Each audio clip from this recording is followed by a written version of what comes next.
Кыргызстанда майыптыгы бар адамдардын мамлекет тарабынан бирдиктүү статистикасы жок. Бул тууралуу Ден соолугунун мүмкүнчүлүгү чектелген жарандарга юридикалык жардам көрсөтүү фондунун президенти Толкунбек Исаков билдирди. Саламаттык сактоо жана социалдык өнүктүрүү министрлигинин маалыматы боюнча Кыргызстанда майыптыгы бар жарандардын саны 200 миңден ашыгыраак.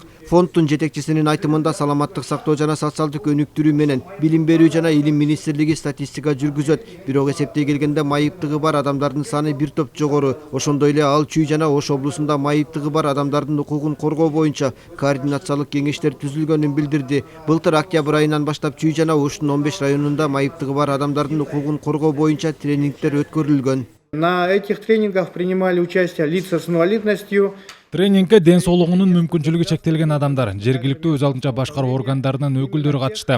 Окуунун мааниси майыптыгы бар адамдарга алардын укуктарын айтуу, коомдогу стереотиптерди кантип өзгөртүү керектиги тууралуу мамлекет тарабынан кепилденген укуктук жардам жөнүндө маалымат берүү болду.